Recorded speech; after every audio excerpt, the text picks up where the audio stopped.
엄마가 있고 그 다음에 여기에 뭐 올케가 됐든 누가 됐든 이모가 됐든 타인, 형제 자매라고 우리가 표현하죠. 여기 A라는 사람이 어쨌든 같이 이렇게 있어요. 그러면은 엄마는 뭐를 합니까? 가정주부예요. 그러다 보니까 여기에 자녀 둘이 있고 여기도 자녀 둘이 이렇게 있다고 해요. 근데 요 엄마가 요 네 명의 자녀를 다 뭐라 합니까? 양육을 합니다. 양육을 하는데 이 A라는 사람은 엄마에게 양육에 필요한 경제적부터 시작해서 모든 환경을 다 제공을 해요. 자, 여기서 한번 곰곰이 보세요. 이 아이에게 제공한 건가요? 아니면 엄마에게 제공한 건가요? 이 두 사람의 관계는 굉장히 돈독해집니다. 고맙죠? 그래도 이 아이 양육, 서로는 고마워요. 서로에게는 관계상이 굉장히 좋아요. 그러나 부모-자식 관계의 입장에서 볼 때는 A라는 사람은 더 이상 이 아이들을 부모의 권리를, 그러니까 부모로서 의무와 책임을 전혀 못한 거예요. 여기가 끊어져요. 여기에 연결이 되죠. 그러다 보니까 주고 받고 지들끼리 좋아서 그런 것뿐이지 이 아이하고는 관계가 없어요. 물론 이 엄마의 입장에서는 뭡니까? 내 아이 케어하면서 이 아이들을 케어하고 이러면서 양육을 한 것에 대해서 굉장히 만족스럽고 좋죠. 여러 가지가. 여기서 가장 큰 혜택을 보는 사람은 이 엄마예요. 여기서 가장 큰 혜택을 보는 사람은. 그리고 이 아이들은 당연히 부모-자식 관계니까 가지만 이 아이들은 남의 집에 맡겨진 거랑 같아요. 남의 집에. 그 다른 집에, 그러니까 엄마 이쪽에 있는 집에 양육 보내가지고 이 부양하도록 우리가 그걸 뭐라 합니까? 입양? 그런 개념이라고 생각하면 돼요. 입양 보내놓고 그 다음에 돈 필요한 거 제공해주고 어디 학비 필요한 거 있으면 제공하고 이거 이쪽에다 제공한 거지 아이들한테 간 게 아니에요. 양육은 굉장히 중요해요. 뭐가 중요하냐면 감정이에요. 이 감정이 아이들 속으로 들어가야 되거든요. 어디에 감정이 돼? 이 A라는 사람의 감정이 어디로 개입돼 들어가냐고요. 끼까야 일로 간 거밖에 더 있냐고. 여기서 또 감정이 일로 갔고. 이게 굉장히 중요해요. 그래서 우리가 양육은 돈보다 더 중요한 게 뭐냐? 바로 엄마의 감정이에요.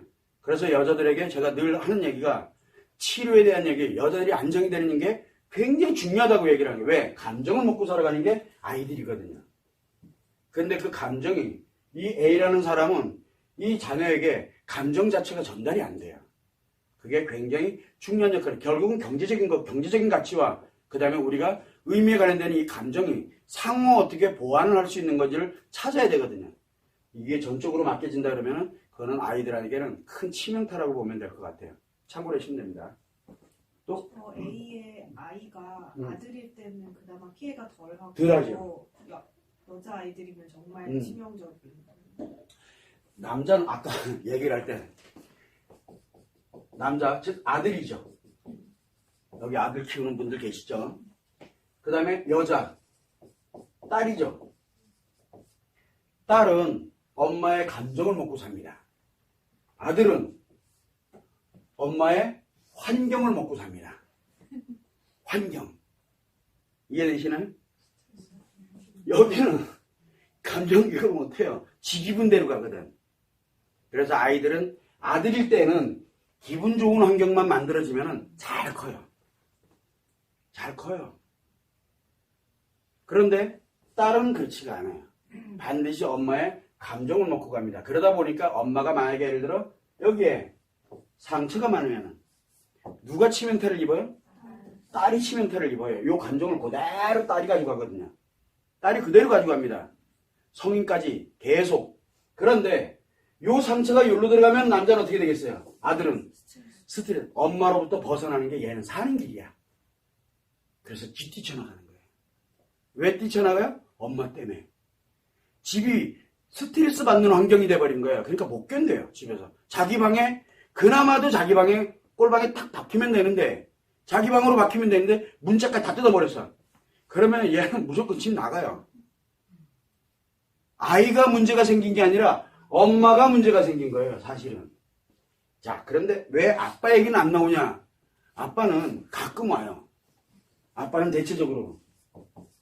아빠는 어쩌다 오기 때문에 어쩌다 한번 탁 하는 거 요건 견딜 수 있어요. 근데 이건 지속적이거든요. 돌아버리겠는 거야.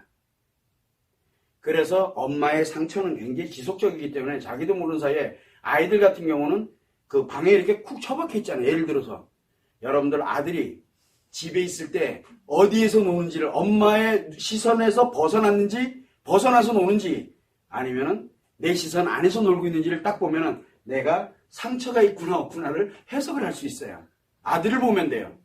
내 딸은 끌어안잖아요. 안으로. 상처를 끌어안거든요. 표현을 잘 안 합니다. 대신 말이 없어지죠. 엄마랑 얘기를 잘 안 하려고 그래요. 그런 어떤 형태가 요런 것만 봐도 충분히 알 수가 있게 되는 거예요. 근데 어쨌든 아들에게는 대체적으로 큰 영향을 가만히 놔두면 힐링해요. 지 혼자서. 어디에서? 자기 방에서 게임하면서. 게임하면서 힐링한다니까. 왜 게임하면서 힐링할까요? 엄마에 대한 스트레스가 엄마로 받은 스트레스를 해소하는 중이에요. 아, 그러면 아이가 게임을 만만치 않게 잘한다. 지 스트레스 아니면 자기 스트레스 아니면 엄마로부터 받는 스트레스라고 보면 돼요. 지가 공부 못해가 스트레스 받아가지고 게임하는 애도 있고 그 다음에 엄마한테 의도 터져가지고 게임하고 있는 애도 있고 종류가 많은데 그 근원은 스트레스라는 거죠. 그러나 스트레스가 지속되는 건 이 상처예요. 그래서 엄마가 상처를 많이 가지고 있게 되면 어떻게 돼요? 아들에도 영향을 미치지만 딸에게도 치명타를 입혀요. 그 상처가 그대로 딸에게 다 넘어가거든요.